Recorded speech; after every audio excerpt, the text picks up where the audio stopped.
The last thing I expected at my wife's funeral was a public insult from my own son.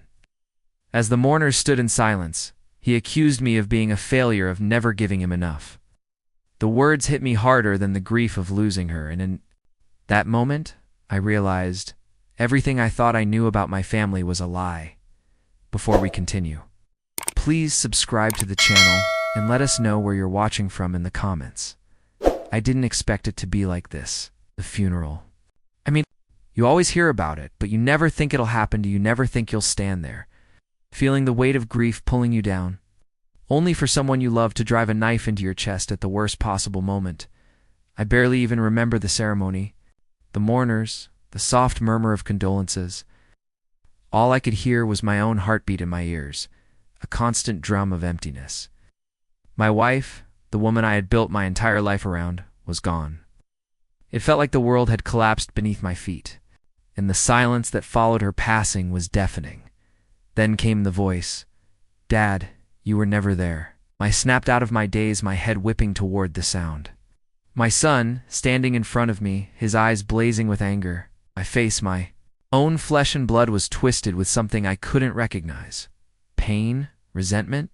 Maybe a mixture of both? "Excuse me?" I said, my voice hoarse, a hollow shell of what it used to be.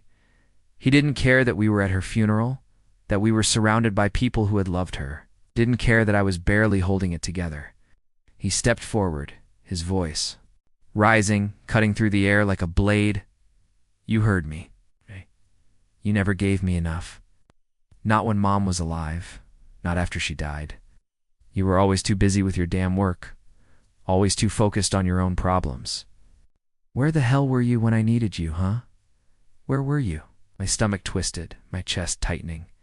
It felt like the ground was slipping away from under me, but I couldn't look away from his eyes. He was angry, no beyond angry. Was accusing me of something unforgivable. I tried to speak. Tried to say anything that would make this moment stop, make it not real. You're wrong," I stammered, my voice trembling. "I did everything I could. I was there every damn day." But he wasn't listening. He didn't care. "No, you weren't. You were too busy chasing your career. Always distracted. Always lost in your own damn world. You weren't there for me when I needed you the most. You weren't there for Mom either, were you?" His words echoed in my head, pounding like a drum. He was right. I had been lost in my work. I had been so focused on building something, on providing, that I lost sight of what really mattered. But hearing it from him at her funeral, no less, it was like a slap to the face. I felt my hands shaking, my throat tight. I wanted to scream at him, to say something. Anything that would make him stop, but I couldn't. Instead, all I could do was stand there, frozen, as he turned away from me. "You never gave a damn about me," he muttered, walking off toward the crowd, leaving me there to choke on the weight of his accusation. The tears that I had held back all morning finally fell. But not for her. Not for my wife. They were for the son I had tried so hard to protect, to guide, who now hated me with all the venom in his heart. And for what? Because I had tried to be a good provider, good man. I couldn't even tell anymore. I felt the eyes of the mourners on me, but I couldn't look at them. Couldn't bear to see their pity, their judgment. Out. How could they possibly understand? No one would. Not unless they had been in my shoes. The weight of it all, losing her, losing my son, was too much to bear. And yet, there was nothing I could do. Nothing but stand there, feeling the sting of betrayal burning through me. Before I even knew it, I was speaking again, my voice barely above a whisper, but it was loud enough for me to hear. Where did I go wrong? The words escaped before I could stop them. I couldn't let it go. Couldn't just stand there and pretend everything was fine. So I found him, my son. I didn't care that the funeral was over or that people were already heading home. I needed to confront him. Had to hear it from his own mouth. Why he'd said those things in front of everyone. Why he'd shattered my world with a few cruel sentences. I tracked him down in the garden. The cold evening air doing little to numb the anger building inside me. He was standing by the hedge, staring into the distance, not a care in the world. I stopped a few feet away from him, gathering every ounce of strength I had left. "You and I need to talk," I said, my voice firm but shaky. He didn't even look at me, his hands stuffed in his pockets. He was silent for a long moment, and I thought he might ignore me altogether. But then he shrugged, finally turning to face me with a look of indifference. "About what?" he asked flatly, like it wasn't the most important conversation we'd ever have. "About what you said at the funeral," I snapped, the frustration finally boiling over. "What the hell was that? Why would you do that to me?" "To your mother's memory?" He exhaled loudly, rolling his eyes. "Are you serious? You're really going to ask me that now?" His tone was cold, dismissive, like he couldn't care. "Les, I'm asking because I deserve to know," I said, trying to stay calm, but failing. "I've given everything for you, for our family. And you? Given everything?" He cut me off with a laugh, a bitter, hollow sound. "Right, you were never there, not when I needed you. You were always too busy, too distracted with your work. You think I didn't see that?" My chest tightened. He was twisting the truth, and I was too stunned to respond at first. "I worked hard. I provided for you," I said, my voice breaking. "I did it all for you." "Sure you did," he sneered. "But that's not enough. You think money and stuff can replace being there for me? Hell, you barely even looked at me half the time." His words hit me like a punch in the gut. I could feel the sting of them deep in my chest, like he was ripping apart everything I had ever worked for. My mind raced, the memories flashing through. My head years of late nights, weekends, spent building a future for us. And yet, it was all meaningless to him. Nothing was ever enough. "I tried," I muttered, my voice barely a whisper. "I tried my best." "Your best?" He scoffed, stepping closer, his eyes hard. "Your best was never enough. You didn't even see it. You didn't see me." The weight of his words slammed into me, knocking the breath out of my lungs. The boy I had raised, the one I had once held in my arms and swore to protect, was gone, replaced by this stranger. This bitter, angry man who blamed me for everything that went wrong in his life. "You don't get it," I said, my voice cracking. "I was doing what I thought was right. I didn't have a choice." He smirked, shaking his head. "Well, guess what? I'm not a kid anymore. And I'm done with you." He turned his back to me, walking away without another word. I stood there, rooted to the spot, my mind spinning. It was like I was frozen in time, unable to move, unable to breathe. All I could feel was this cold emptiness, this hollow space. Where my son used to be, I had never imagined it would end like this. The last words he'd say to me would be ones of hatred and abandonment. I wanted to shout, to tell him how wrong he was, how much I had sacrificed. But it felt pointless now. What was left to say? The damage was done. The gulf between us had grown too wide, and there was no crossing it. As I watched him walk away, I realized the truth. He was lost to me. And maybe, just maybe, I had lost him long before today. Asterisk, the house feels so much emptier now. It's only been a few weeks since the funeral, but it feels like a lifetime. Every room is quieter, and the absence of her, of my wife, suffocating. I can't even look at her picture without feeling like I'm drowning in guilt. The worst part is, I'm not sure if I'm grieving her or the family we once had. I sit in the kitchen, staring at the cup of coffee in front of me, but I can't bring myself to drink it. My thoughts race back to those early years when things felt simple, when our lives were full of laughter, hope, and love, when I still thought I could fix everything if I just worked hard enough. The first memory that hits me is from years ago, my son, barely 5 years old, running into the living room with a drawing in his hand. He'd been so proud of it, showing me every little detail, as if it was the Mona Lisa. "Look, Dad," he had said, his face lighting up. "I drew you." I'd been busy with work, my mind already half on the next meeting, but I smiled and took the paper from him. I remember the weight of it in my hands, the bright colors, and the love in his eyes, but I hadn't fully appreciated it. "Doing great, kid," I had said, quickly looking over it before handing it back. "Keep it up." At the time, I thought that was enough. But now, I wonder if he was hoping for more and more of me, more of my attention, and I gave him less because I was too consumed by my job. I remember making promises to myself that I'd do better, But those promises never seemed to last long enough to make any difference. Then there was the day when my wife had looked at me with those tired eyes.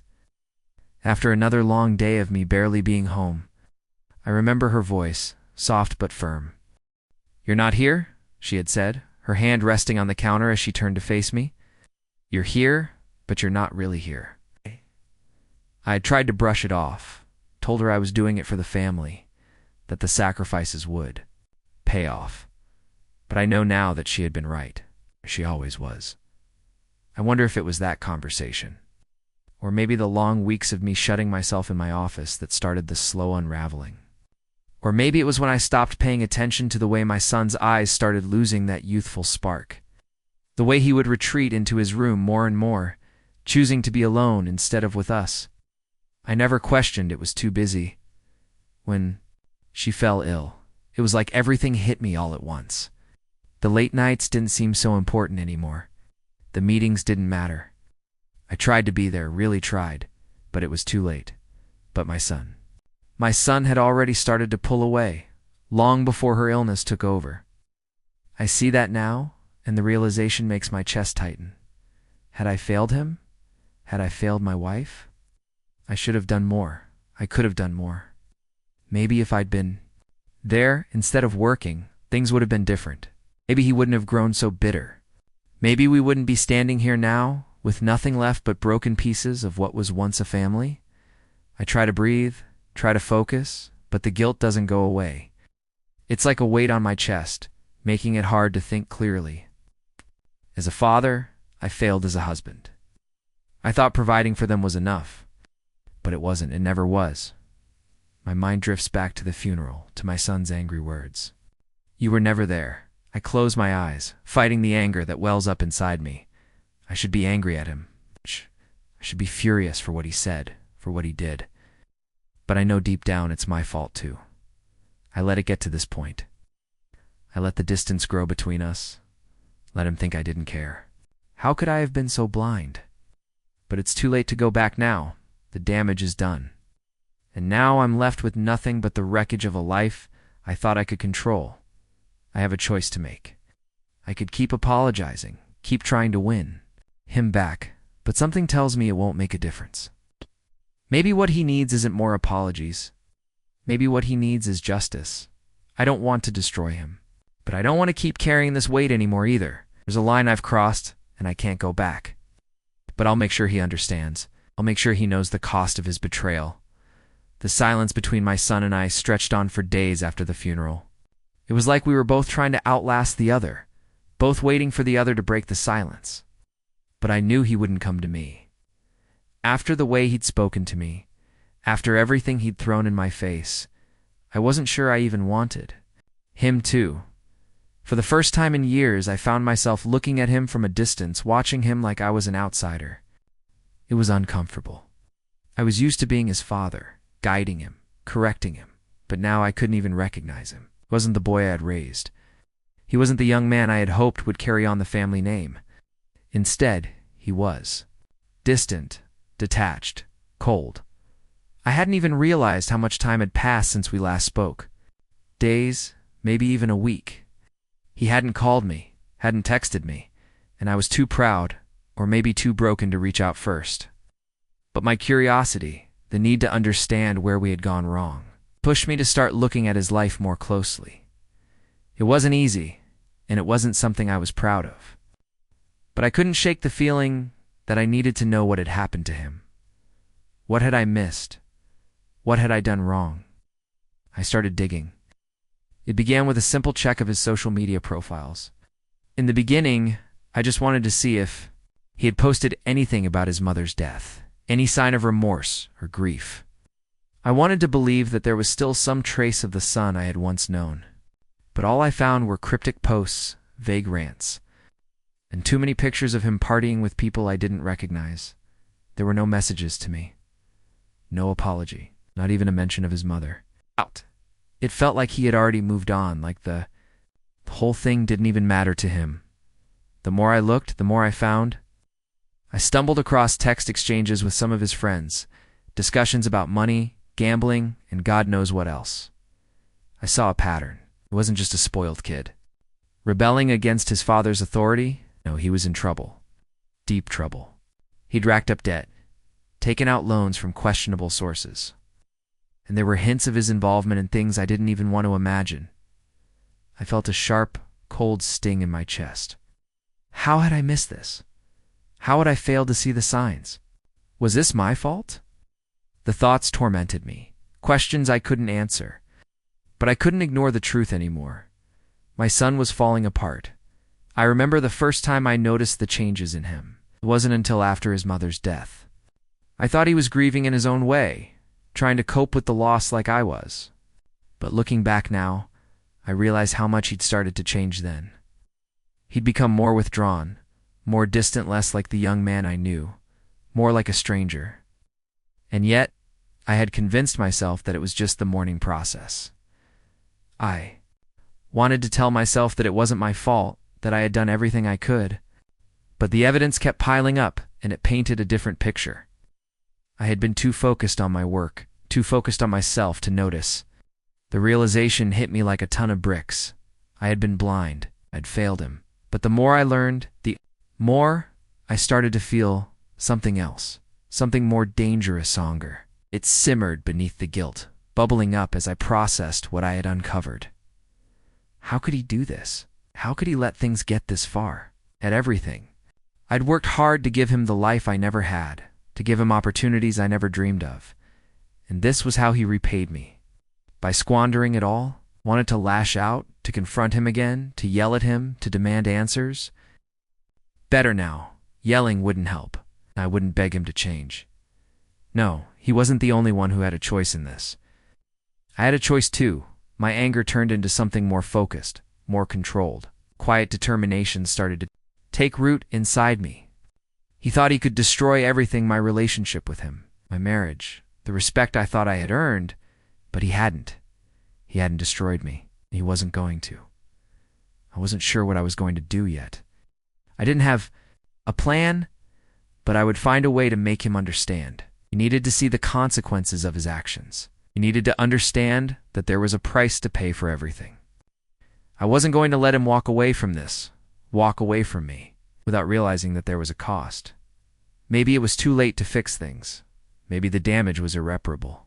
And I wasn't going to be the one to keep making excuses. I was done pretending that everything was fine when it was falling apart. Maybe, just maybe, this was the turning point. I had failed him in many ways, but now it was time to stop failing myself. Weeks passed, or maybe it was longer. I couldn't quite tell anymore. Time didn't feel the same after everything that had happened. It was like I was living in a fog, moving through the motions, but never really present. The world kept spinning around me, but I felt disconnected, like I was watching it from behind a thick glass window. I tried to go back to my routine: work, the gym, the small, meaningless things that used to give me comfort. But nothing felt the same. Every time I looked at my phone, I thought of him. Every time I walked into the house, I saw the places where we used to be together, and it ate at me, his absence, the tension hanging in the air. My son didn't call. He didn't show up. Not for dinner. Not for anything. Not even to check in. The silence stretched on, and I was left alone with my thoughts. It felt like the whole world had become consumed by his rejection. I tried to push it away, to focus on the things I could control, but I couldn't shake it. The injustice of it all gnawed at me. How could he do this? After everything I had done for him? After everything I had sacrificed? I knew I should have confronted him, but I didn't. Not yet. He had made it clear that he wasn't interested in talking. I had thought maybe the space will help.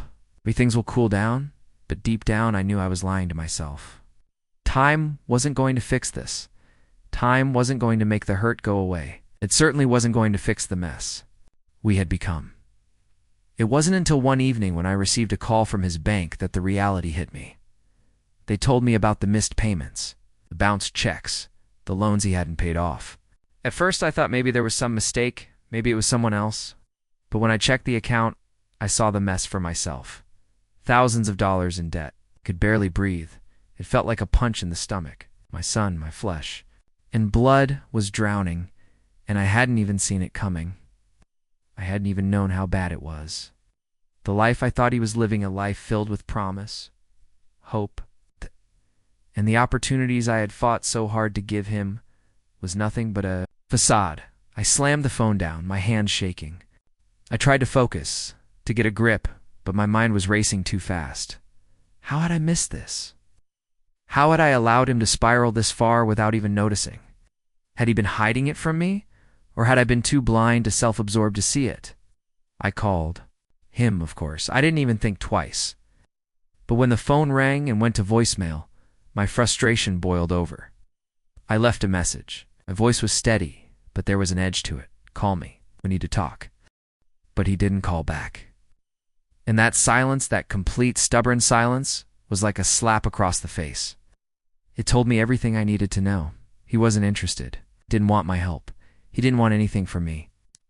For the first time, I realized it wasn't just the anger or the betrayal that was pushing him away. It was something deeper. It shut me out completely. That was the moment I understood. I couldn't keep living like this. I couldn't keep pretending that time would heal things, that somehow, if I waited long enough, things would magically get better. They wouldn't. They were only getting worse. I felt a growing sense of urgency deep inside me. Something gnawing at my insides, demanding action. I couldn't afford to wait anymore. Every day I let him spiral further was another day I lost him. I was running out of time, and so was he. If I didn't do something soon, I might lose him forever. I couldn't just keep sitting here wondering. What went wrong? I had to confront it. I had to confront him. I knew it wouldn't be easy. In fact, it was going to be painful. But I couldn't keep pretending everything was fine when it was all falling apart. If I didn't take control now, if I didn't force him to face the consequences of his actions, I might never get another chance. My heart was heavy with doubt. Could I really do this? Could I face the son I had tried so hard to protect? Could I deal with the hurt, the anger, the disappointment? I didn't have the answers. But I knew one thing for sure. I couldn't stand by anymore. I couldn't let him destroy himself. And I couldn't let myself become a passive victim of his anger. The time for excuses was over. It was time to act. I had spent weeks, maybe longer, feeling lost, confused, betrayed. The anger had been there, constant, undercurrent, but it was a messy, uncontrolled kind of anger. Now, though, I was starting to feel something different, calmness, a quiet focus. I wasn't sure when it happened, but I knew that something inside me had shifted. The realization hit me. I didn't need to keep waiting for him to come to me. I didn't need his apology, his recognition, or even his acknowledgement of what he had done. He wasn't the only one who could make choices in this situation. I had the power to change things, to stop this downward spiral. But I wouldn't do it with shouting or confrontation. No, I would play the game on my terms. I couldn't fix everything, but I could control how things played out from here. And if I was going to do that, I needed to use the resources I had. His mistakes had cost him his dignity, but I wouldn't let it cost me my peace. He wasn't going to get away with what he had done, not without consequences. I started with his finances. The moment I'd seen the extent of his debt, I knew I had to act. He'd been irresponsible, reckless even, with money, treating it like it would always be there to bail him out. But that was over now. The family trust, the savings that had been set aside for his future, it was mine to manage, not his. And I had every right to intervene. I didn't touch the accounts directly, of course. That would have been too obvious. Instead, I began making quiet changes, slowing things down, applying pressure without him realizing it. I froze his credit. Card Access stopped approving some of the business investments he'd been pushing for, started questioning every major financial decision he made. At first, he wouldn't notice. The first few times, nothing changed. The money still flowed, still moved around like it always had. But over time, I saw the cracks. I saw his frustration building. Couldn't figure out why things weren't working anymore. The bills started piling up. The loans began to fall behind, and the businesses he had been so confident about started to falter. His empire was crumbling, and he didn't even know who was pulling the strings. I didn't feel satisfaction at first. Instead, it felt like a necessary course of action. I wasn't doing this out of revenge, not in the way I thought I would when the anger first hit me. This wasn't about punishing him. It was about teaching him. I needed him to understand the gravity of his actions. I needed him to feel the consequences of his choices without me raising my voice or making empty threats. He would learn the hard way, but it would be his own doing. I had always been the one to provide, the one to solve problems, the one to give. But now, I wasn't giving him anything, and it felt right. He needed to realize that life wasn't just about taking and demanding. It was about responsibility. And sometimes, responsibility meant sacrifice. I kept my distance from him, continuing to let the silence stretch between us. I had already said what needed to be said. He had his chance to apologize, to make things right. Now he needed to learn on his own. And the more I sat back and watched, the more I realized I was making the right choice. He had to see that his choices had consequences because, as painful as it was to admit, I had failed him by shielding him for too long. I wasn't a helpless victim anymore, scrambling to understand where I went wrong. I had control now, not just over the situation, but over myself. I wasn't reacting out of anger or frustration anymore. I was thinking, calculating, waiting for the moment when everything would come crashing down, and he would have no choice but to face the wreckage he had created. There was a strange peace in that, knowing that the next move was mine. I was done chasing him, done begging for his respect or his love. If he wanted it, he would have to earn it. But first, he had to learn the hard way. I wasn't going to destroy him. That wasn't the point, but I was going to show him that his actions had a price. And I would watch him pay it. It started small. One missed opportunity here, a deal falling through there. At first, I didn't even notice the full extent of it. But then, little by little, I started to hear about it. From his contacts, his business partners. They'd call me or email me with questions about why things weren't moving forward, why his accounts were frozen, why projects that should have been progressing were instead stalling. I watched it all unfold from a distance. He didn't know it, of course, but the little pushes I had made, the small financial changes, shifts in his access to resources were beginning to take their toll. He was feeling the weight of the consequences now. The chaos of his own poor decisions closing in on him, and there was nothing he could do about it. It was happening because of him, but he didn't understand why. I could feel the satisfaction growing in me as the days went on, but it was a cold satisfaction, a hollow one. Part of me wanted to feel guilty, wanted to regret the way I had handled things. Was I wrong? Was I really doing this because I cared for him or because I had been hurt? Was this my idea of justice? Or was it revenge? The answer wasn't simple. It wasn't black and white. My son had betrayed me in the worst way possible, and I couldn't pretend that his actions didn't hurt me. But at the same time, I wasn't just trying to break him down. I was trying to make him understand that there was a price to pay for arrogance, for taking people for granted, for living a life without accountability. Asterisk, I remember one evening when I heard the news that one of his biggest deals had collapsed, completely gone under. Client had pulled out, and suddenly everything he'd been working for in that area had evaporated. I could almost hear his desperation through the phone as he tried to salvage it, calling anyone who would. Listen, but there was nothing left to save. I knew it was coming. I'd seen the cracks in his strategies, his mismanagement of funds, the reckless decisions he had made. But to him, it was a disaster. I didn't answer his calls. I just let them ring out, the part of me that wanted to help him, the part of me that wanted to reach out and tell him it would be okay, was still there, deep down. But I knew that if I gave in now, I would be prolonging his suffering. And his suffering was the lesson. It had to be. I sat there in silence for a long time that night, letting the guilt and satisfaction war inside me. I wasn't reveling in his downfall, but I wasn't sorry for what was happening either. This was the reality he had built. These were the consequences of his actions.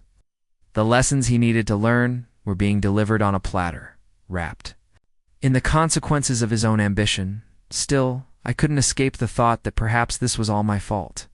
Maybe if I had been more present, more involved, maybe if I hadn't been so consumed by my own work and ambition, things wouldn't have gotten this far. Maybe he wouldn't have felt the need to prove himself to the world, to lash out and destroy. The only thing that was still constant in his life, his family. But then, as I thought about it more, I realized that wasn't entirely true. He had his choices. Could have taken the path that led to responsibility, that led to understanding. But he chose this. He chose to throw it all away. I wasn't doing this to punish him. I was doing this to make him face the reality of his own decisions. And if it broke him for a while, then maybe that was what he needed. I wasn't proud of the way I had handled things, or I couldn't pretend I was sorry either. There were days when I wished things were different. Days when I wished I could go back to when he was younger, and all we had was each other. When his biggest worry was whether I'd show up for one of his games, but that was gone now. What we had was lost, and there was no going back. So now I watched as he lost business contacts, as his ventures crumbled under the weight of his irresponsibility. Watched as he realized that everything I had tried to teach him was too late to matter. Watched as he began to fall apart, and somehow, for the first time in a long time, I wasn't the one falling apart. I was calm. I was ready. Because no matter how painful this was, I knew this was the only way for him to learn. It was inevitable. I had known it would come sooner or later, but I hadn't been ready for the fury in his eyes. The moment he walked through the door, I could feel the tension in the air thick enough to suffocate me. His presence, once so familiar, now felt like a storm on the horizon. I didn't have to wait long before he exploded. "You ruined my life." His voice was raw, desperate, and full of rage as he stood there, fists clenched at his sides.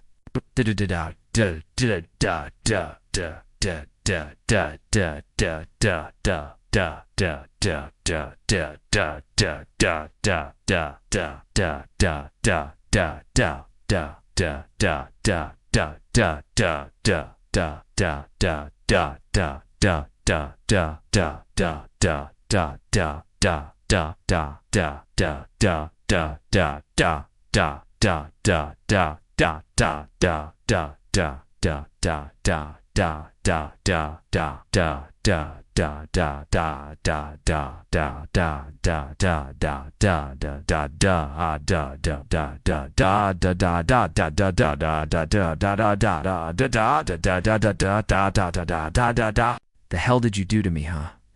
What did I ever do to deserve this? I didn't flinch.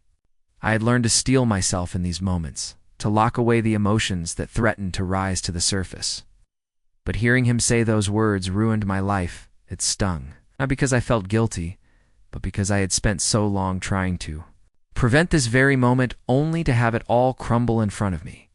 "You think I ruined your life?" I finally spoke, my voice calm, but it didn't hide the pain that still lingered beneath. "You think I'm the one who's been wrecking things? You've been destroying yourself for months, and now you want to point the finger at me?" Eyes narrowed. "You've been behind it all, haven't you? Everything, the business deals, the money, the contacts, all of it, has been you. You've been pulling the strings this whole time. You've been doing everything in your power to ruin me." I let him rage, let him accuse me, because deep down, I knew it was the truth. I had pulled those strings, but not because I wanted to destroy him. I had done it to show him, to make him see what happens when you take everything for granted. "Do you think this is easy for me?" I asked, the words coming out colder than I meant.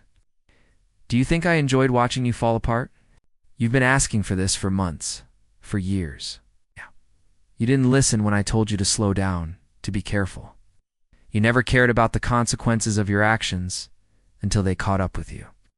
His face twisted with a mixture of disbelief and fury. "You think I don't know that?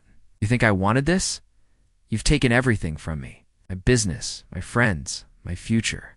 I was trying to build something for myself, and you destroyed it all. I could feel the guilt gnawing at me, but I pushed it away. This wasn't about me, it was about him. It's about his arrogance, his need to prove something. The wreckage in his life wasn't because of MIT, was because of him. You were building something for yourself," I repeated, almost bitterly. "You were tearing down everything I gave you, everything I worked for. You took it all and threw it away." Stepped forward, his voice shaking with emotion. "You don't get it? You never saw it. You never saw what you were doing to me. All I ever wanted was your approval. I wanted you to be proud of me, but you weren't there. You never were. And now, you've completely ruined me." His words hit harder than I expected. Part of me wanted to tell him I was sorry, that maybe I had failed him as a father. But the truth was, I had done what I thought was right. I had given him everything I could, and he had chosen to ignore it. Pride? I laughed, but it was hollow. Is that what this is about? You think you deserve my approval after everything you've done? After how you've treated me? After how you've treated everything I've worked for? I could see the anger flicker in his eyes, the realization dawning on him. His accusations had been loud, but they were empty now. What I had done, he wasn't just angry at me, he was angry at himself. "This isn't about your pride," I said, my voice steady. "This is about your choices. This is about the consequences of your actions. You've spent years pushing me away, dismissing my advice, and now you want to blame me for the mess you've made?" His silence was deafening. He opened his mouth, but nothing came out. And in that silence, I felt something shift in me. The last of the guilt, the last of the self-doubt, fell away. I had done what I needed to do. I had tried everything, given him every chance. But he had never listened. "I didn't ruin your life," I said, my voice calm now, almost regretfully. "You did. You're the one who ignored every warning. Every lesson. You've been playing a dangerous game, and now you're paying the price." He stared at me, his face frozen, like he couldn't decide whether to shout or cry, but no words came. There was nothing left for either of us to say. "I did what I had to do," I whispered, more to myself than to him. "I didn't want this. I didn't want to hurt you, but you left me no choice. You need to learn that there are consequences. It's not just for you, but for everyone around you. And maybe now, finally, you'll see that." I saw him flinch just slightly before he turned away. He didn't say another word. He just walked out, leaving me standing there. The silence that followed felt heavier than anything I had ever experienced. But for the first time in months, I didn't feel like I was drowning. I had confronted the truth, the reality of what had happened between us, and now I would wait for him to see it too. Maybe it was too late. Maybe it wasn't. But I knew one thing for sure, was no longer a passive victim. This was my fight, and I was finally taking control. It didn't take long for everything to start falling apart once the truth came out. His world, which had seemed so certain and stable just a few months ago, began to crumble with a speed that surprised even me. I watched from a distance, but I couldn't look away. His business partners, once loyal to him, started backing out. One by one, the deals he had relied on evaporated, like smoke in the wind. The calls stopped coming. The investors who had once hung on his every word now ignored his emails, left him in the dark. I could see the desperation building inside him, each missed opportunity pushing him further to the edge. He tried to salvage it. He called people, called everyone, but it was too late. His attempts to regain control were futile. He had burned every bridge, and now there was no one left to help him. The support system he had spent so much time building, fueled by lies and manipulation, was nothing more than dust now. I won't lie. There was a part of me that felt a strange sense of relief, of satisfaction. He had finally reached the point where his actions had caught up with him. The financial mess, the broken relationships, the mess he'd made of his life, it was all starting to unfold. And he was powerless to stop it. But alongside that satisfaction, there was a quiet, gnawing sadness. Watching him struggle was hard. Seeing him hit rock bottom, knowing it was his own fault, was hard. There was a part of me that wanted to reach out, that wanted to tell him it would be okay, that I still loved him, but I couldn't, not anymore. He needed to see it. He needed to face the truth of what he had done, to understand that this was the result of the choices he had made. I could feel the weight of it all pressing down on me, the guilt that still lingered, the memories of better times, the hope that maybe this wouldn't be the end. But deep down I knew it was the right thing. This was his reckoning. And as much as I hated to see him like this, I couldn't stop it. For so long, I had been the one picking up the pieces, putting the family back together, keeping things intact. But I couldn't fix him anymore. He had to do that on his own. He had to learn the hard way, just like I had. I remembered the day he had confronted me, angry and desperate. His words still echoed in my mind. "You ruined my life." It was a cruel accusation, but now as I watched him lose everything, I realized the truth. I hadn't ruined his life. He had. Every decision he had made had led him to this point. The lies, the arrogance, the ignoring of everything I had tried to teach him, he was the one who had destroyed his own future. And no matter how much I wished things could be different, no matter how much I still cared, I couldn't change it. I wasn't feeling vindictive. I wasn't reveling in his suffering. I couldn't deny that a part of me felt like justice was finally being served. He had acted with such disregard for everything, his family, his future, and now he was paying the price. This was his consequence. As the days passed, his attempts to claw his way back continued, but they became more desperate, more frantic. I heard his name whispered in circles of people I had known for years. People who had once admired him, who had seen potential in him, now shook their heads at his downfall. I watched as his reputation, his image, everything he had worked for, slowly disappeared into the background. The world was moving on, and he was left behind. I couldn't help but feel a small sense of relief in knowing that he was finally seeing the consequences of his actions, but that relief was tempered with a deep sadness. This wasn't the life I wanted for him. This wasn't the way I imagined things turning out. He had so much potential once, so much promise. And yet here he was watching everything slip away, and I couldn't do anything to save him. I still had love for him, but it was mixed with the realization that this was the only way he could learn. I had done everything I could. I had tried. I had hoped that he would make different choices. But now, there was no way to undo the damage.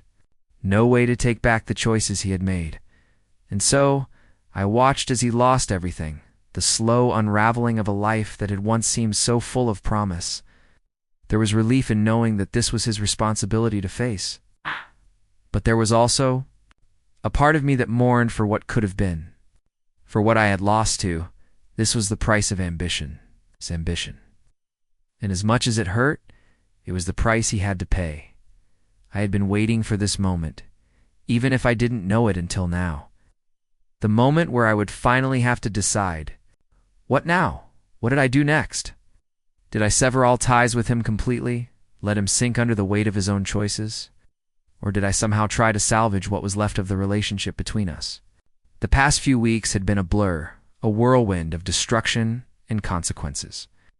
My son, once full of ambition and fire, was now a shell of the person I had raised. His businesses were gone, his friends had turned their backs on him, and the people who had once supported him now only whispered behind closed doors, and me.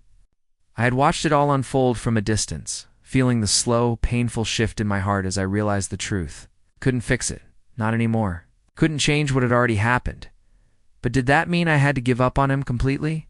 Did I walk away, leave him to face his mistakes alone, as he had always wanted? Or did I reach out one last time, even though I knew the damage was done? I stood in front of the window, looking out at the world that had been moving on while my life had been stuck in limbo, weighed down by the wreckage of my family. I thought about the sacrifices I had made for him, the hours spent working to give him everything he could ever want. I thought about the times I had missed his first school play, the weekends I had chosen to stay in the office instead of being with him. I had believed with all my heart that it was for his future. But now, I wasn't so sure. Had I failed him by not being there when he needed me the most? Was that the real reason he had fallen so far? It was hard to say. There was no clear answer. All I knew was that, somewhere along the way, I had lost sight of the most important thing. Him, not just as my son, but as a person. I had been so caught up in my own guilt, my own desires to make everything work, that I had neglected him in the ways that truly mattered. But there was also something else I had to face. This whole journey, his downfall, my own emotional struggle, the betrayal I had felt, it hadn't been about revenge. It never was, at least not in the way I had initially thought. It had been about me reclaiming my own dignity, my life. It had been about realizing that I wasn't a passive victim in this anymore. I was a man who had choices, who had the right to stand up for himself, and who deserved to have control over his own fate. This whole mess with my son, it wasn't just his consequences. It was mine too. The things I had done, or failed to do, that had led us here. His downfall wasn't just his mistake. It was the result of all the ways I had failed him, all the ways I had failed us both. I had learned something important. I could stop punishing myself. I could stop carrying the weight of guilt that wasn't entirely mine to bear. I didn't know if it was too late for us. Maybe we were beyond repair. Maybe he would never forgive me for what I had done, what I had to do, but that wasn't the point anymore. It wasn't about him making up for his mistakes. It was about me making a decision that would change everything. I had a choice. I could cut him out of my life completely, could walk away, sever ties, and live the rest of my life without looking back. I had the right to do that. After everything he had put me through, after the way he had betrayed me, I could wash my hands of him and never look back. But what would that accomplish? What would I be teaching him by walking away for good? That when life gets hard, when you face consequences, you're on your own. That family is just another thing you can abandon when it suits you. No, I couldn't do that, not completely. In the end, I knew that this wasn't just about him. It was about us. It's about the fact that despite everything, he was still my son. I still loved him. And maybe that love wasn't enough to undo all the pain, but it was enough to give us a chance at something, at some kind of future. Even if it was nothing like what I had once imagined. So I picked up the phone. I didn't know what would come of it, but I couldn't stay silent anymore. I couldn't leave things like this. It was time to finally face the truth, and to give him a chance to see it too. "We need to talk," I texted. The words simple, but filled with everything I needed to say. I didn't know what would happen when we spoke, but I knew one thing. For sure, it was time for both of us to stop running, and whatever came next, I would face it not as a victim, but as a man who had learned to reclaim his dignity. The air in the room felt thick as I waited for him. I could hear the faint echo of his footsteps outside, the slow, hesitant approach of someone who knew that this moment could be their last chance at redemption, or their final downfall. My son, once so full of promise, now nothing more than a broken shell of who he had been. He had lost everything, and yet he still hadn't learned. He still hadn't fully realized what it would take to fix what he had broken. When he entered, there was no anger in his eyes this time. There were no accusations, no deflections. He was defeated, his body slumped, his expression heavy with regret. I saw it immediately. He had hit rock bottom, and this time there would be no turning back.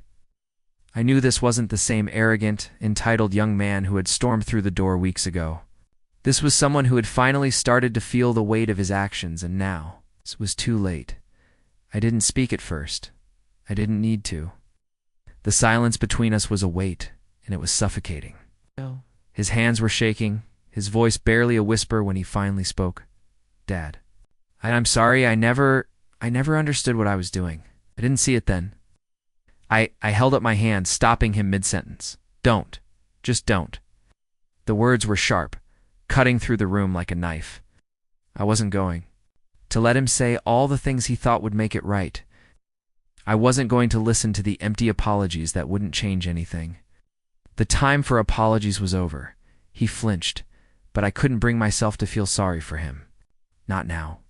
Not anymore. "You've had plenty of time to think, to regret what you did," I said. My voice steady, calm, though the emotions inside me were anything but. "You've had weeks to sit with the consequences of your actions.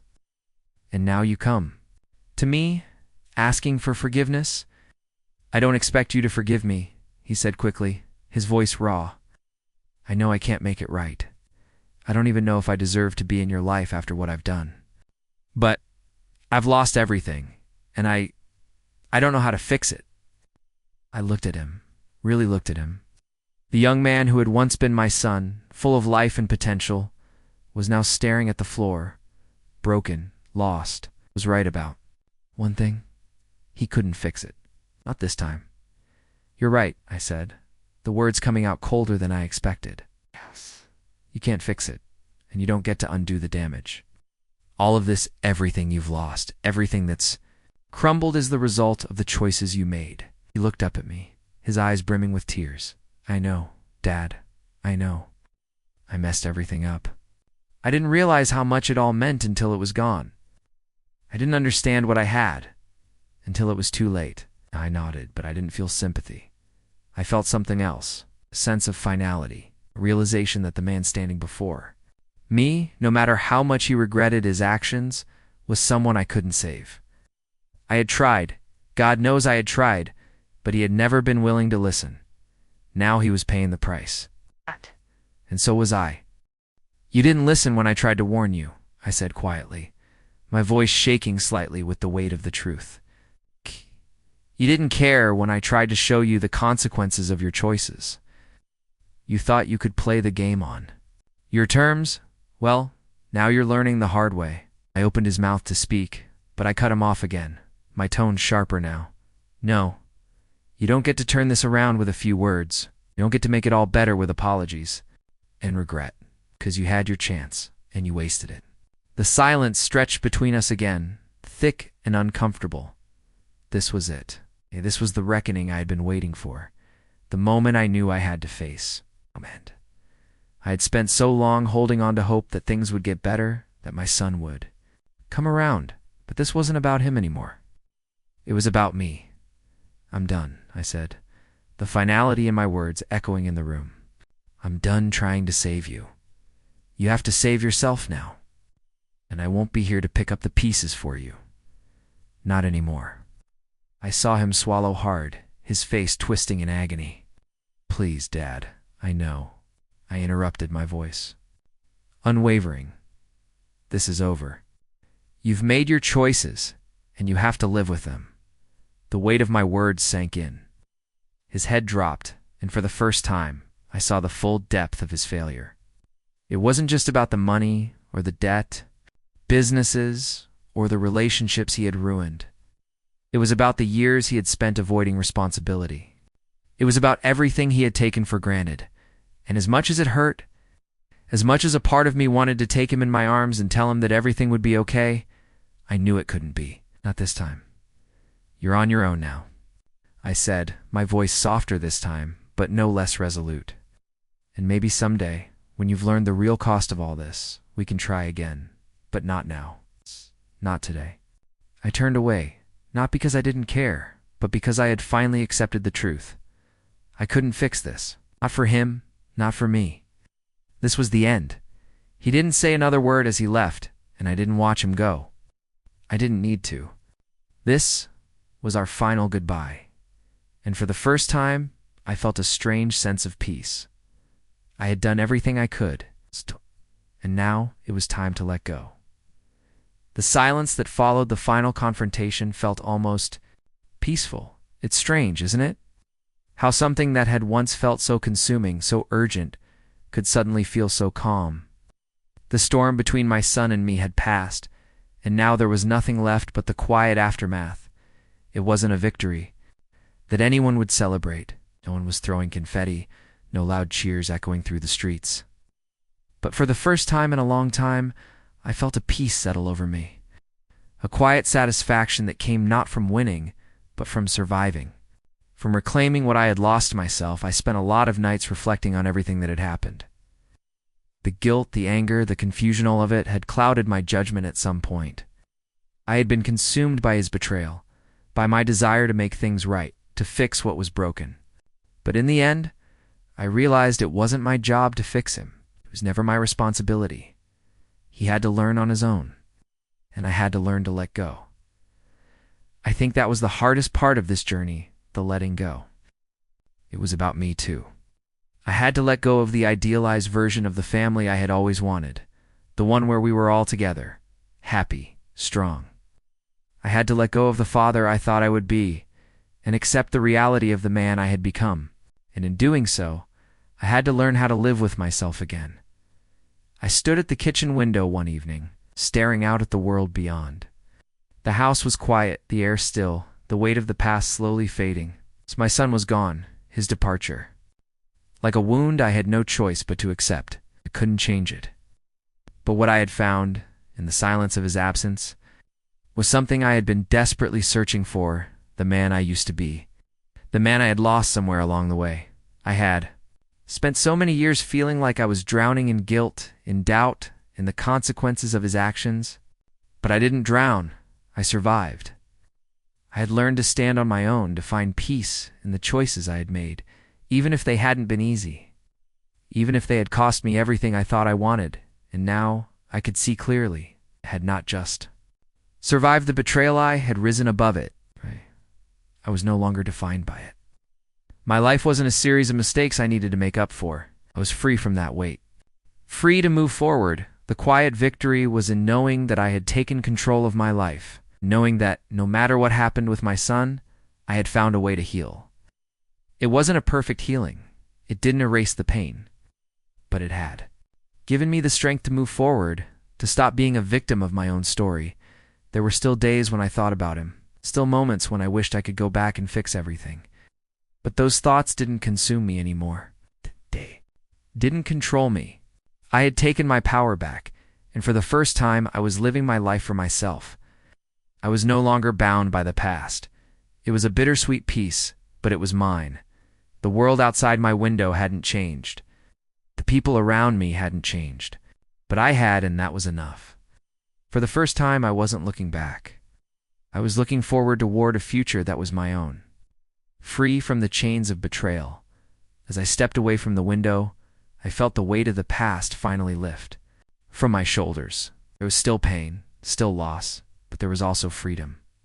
And I knew that whatever came next, I would face it with the quiet strength that only someone who had learned to rise from the ashes could have. This was the beginning of the next chapter. If you've ever faced betrayal, do you think it's possible to heal and move on? Let me know in the comments below. Share your thoughts, subscribe, and stay tuned for more stories of redemption and justice. Thanks for watching.